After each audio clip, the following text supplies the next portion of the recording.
Hii ni general theory ya kuomba dua.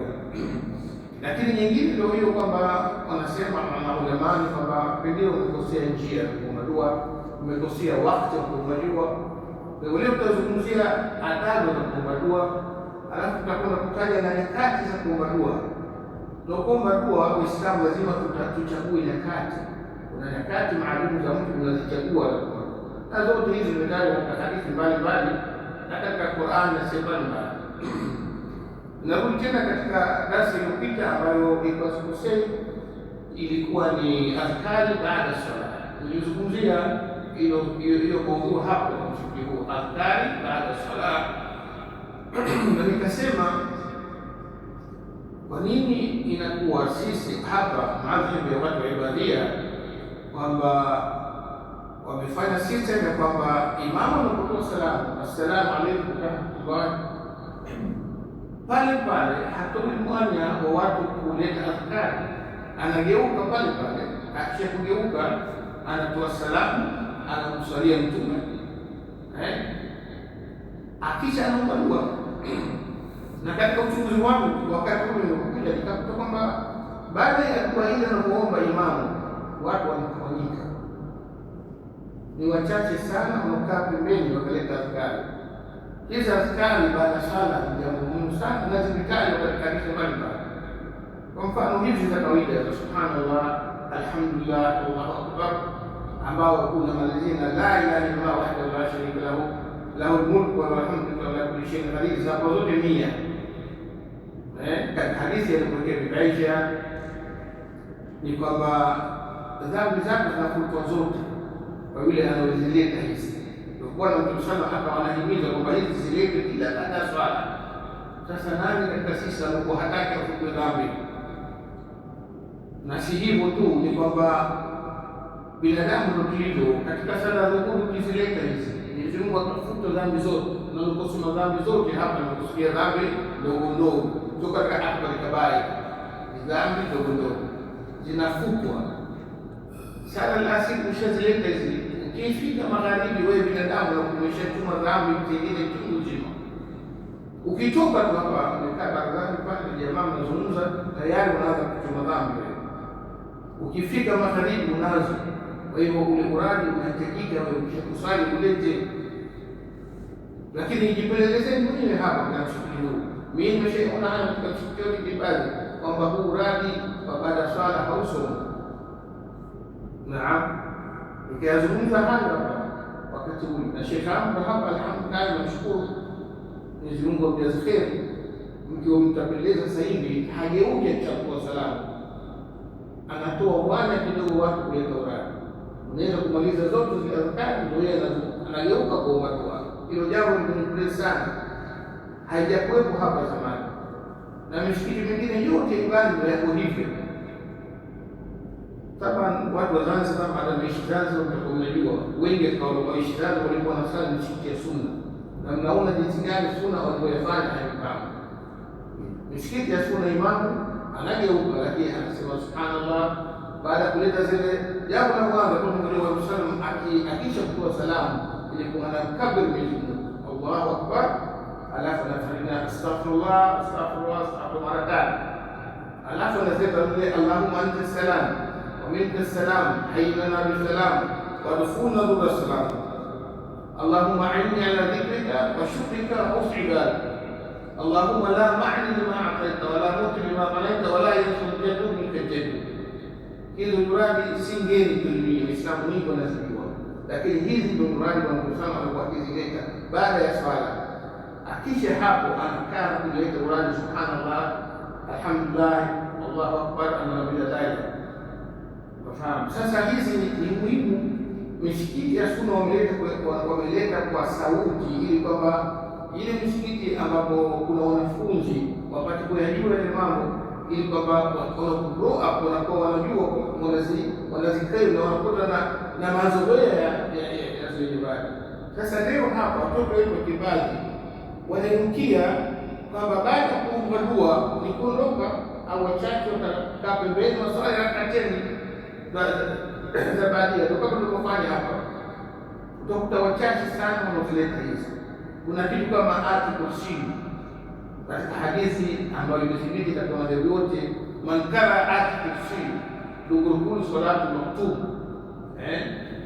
Kwa Mtume sallallahu alayhi ametumia neno past tense, fi'il madi, dakhala yani tayari ameshaingia peponi.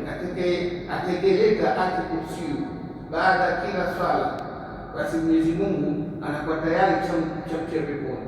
Kwa nini hakuingia peponi? Kwa sababu bado yuko hai. Yani ukitoka hapa magharibi umeleta ati kursi, umefika mlangoni pale, malaka mmoja kafika pale kachukua roho yako, umeanguka wewe unatabiriwa wewe kutoka peponi kutokana na hadithi hii. Leo wangapi sisi tuna kawaida kuisoma ati kursi baada ya kila swala? Utakuta ni machache, kwa sababu hakuna wakati shekha akiomba dua hapa sote tunainuka sisi. Lakini watu wa Sunni mara nyingi haya wanaeleta kwa sababu washazoeshwa kwa msikiti yao, wakisha nyuradi shekha anatoa mwana kidogo, anamswalia Mtume, alafu tena ana atukursi. Kuna nyuradi hizi ambazo zimeandikwa hata sijaziona, zinabandikwa msikitini, nafikiri nimeziona zile kwamba sala alfajiri ya asubuhi na sala ya isha kuna la ilaha illa Allah wahdahu la sharika lahu lahul mulku wa lahul hamdu wa huwa ala kulli shay'in qadir, ilepe mara 10, alafu ifatile na uradi mwingine unaitwa Allahumma ajirna minan nar. Hii darasa nilitoa wakati ninarejea kuambia kwa nini Bwana Mtume sana akasema hivyo.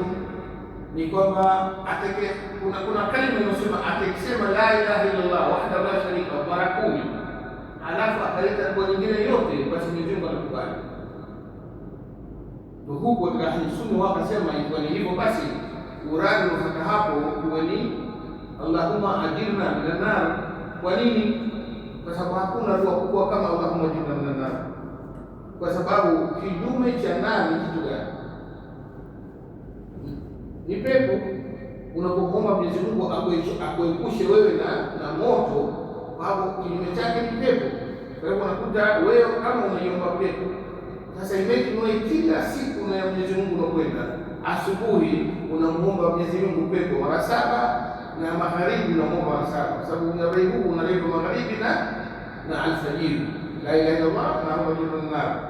Unamuomba, umeishi miaka 60 kila siku unamuomba Mwenyezi Mungu hivyo, utaona kwamba kuna nafasi kubwa Mwenyezi Mungu wewe kuja peponi. Umekuwa ukiomba continuously, atakufanya wewe janna moja kwa moja. Hayo yanakosekana katika msikiti ya Kibali. Nimezungumza mara hii nimeona kidogo Sheikh Hamad anatoa mwanya, kwa hiyo sijui ule mwanya watu wanatumia vipi, lakini hizi ni ibada ambazo tunatakiwa Waislamu wasije baada ya swala. Lazima tuchukue muda gani bwana? Haifiki dakika 5 hadi dakika 3 kwa wakati. Na swala za katikati hazisomi la ilaha illa Allah na kule alfajiri na magharibi, lakini hapa katikati ni subhanallah zikr za kawaida anafuta dua. Lakini sasa mambo ni makomeli. Kwa hivyo na ile darasa naihimiza tena kwamba hizi muradi tusiziwache, hata kama anakusalisha Sheikh Musi nimeona hapa wakati wa mchana minoti hatoi jibu, akisha kwa salamu anageuka pale pale anaomba dua na baadhi mambo muona amu. Lakini msikiti ambao unaswali mimi mara nyingine hapa kumsema salamu hivyo anakwenda taratibu zile baada ya salamu.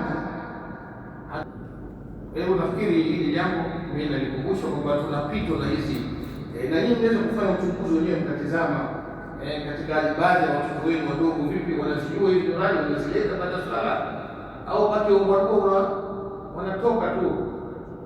Kwa hiyo kwa ufupi, hii maudhui nimezungumza miaka 2-3 na sasa hivi naikumbusha, lakini maudhui ya leo tunasema kwamba itakuwa sio hiyo. Maudhui ya leo ni nyingine kabisa, kama kusoma ni katika adabu za kuomba dua. Sasa tutakuwa moja kwa moja katika adabu za kuomba dua wa Muislamu. Mara nyingi tunaomba dua kama unasema wanaikuwa dua hazijibiwi, tunaomba tupate ni mambo kule tumekosa zile adabu. Katika adabu ya mwanzo ya kuomba dua, ukikusudia leo mimi nataka kuomba dua na haja yangu kwa Mwenyezi Mungu, basi Mtume sallallahu alayhi wasallam amezitaja hadithi mbalimbali ili kupisha wakati itakuwa tatizo, lakini mtu akitaka mtu reference haya ninayozungumza anaweza kunikuta mimi katika siku yangu na nitamletea reference lake, lakini zote hizi zina hadithi na uthibitisho kamili. Katika adabu za kuomba dua, Muislamu anatakiwa kwanza awe na udhu. Usikurupuke unapoomba dua wewe huna udhu, mwili wako mchafu, wewe ukajitia udhu mzuri kabisa, sio ule mbio udhu wa sawa sawa, una uhakika kama mwili wangu sasa umetimia, na usome dua yake ile ya Daudi, Allahumma jalla mtaibina wa tahdiwa wa salih. Kutaka kujua unaisoma dua hiyo si lazima, lakini unaweza kusoma kwa lugha yote. Almuhimu, baada ya udhu, jambo lingine ambalo limesuniwa katika kuomba dua, uelekee kibla. Katika adabu nyingine ya pili ya kuomba ni kwamba uelekee kibla wakati unaomba dua. Maadamu kibla unakijua, basi uelekee kibla. Mara nyingi tunapokuwa hapa msikitini, watu wote wanaelekea kibla isipokuwa imamu. Imamu ameruhusiwa asielekee kibla kwa sababu yeye anatakiwa awatizame wale maamuma, na hata khatibu katika siku ya Ijumaa anakuwa yeye ameelekea wale maamuma wamekaa wanasikiliza na anaomba dua, lakini wakati ameelekea wao yeye amekalika. Lakini maamuma au mtu mwingine yote ambaye anaomba amesema leo na azma ya kuomba dua, basi unatakiwa uelekee kibla. Lengo la mwanzo ni udhu, alafu tena kuelekea kibla, alafu tena kuna mkao ambao umerecommended, siwezi kukaa hapa, lakini nafikiri mnaujua, ni mkao wa tahiyatu ndogo, kikao cha kwanza cha tahiyatu, ambao unakuwa lazima kile kilikuwa recommended au kimependekezwa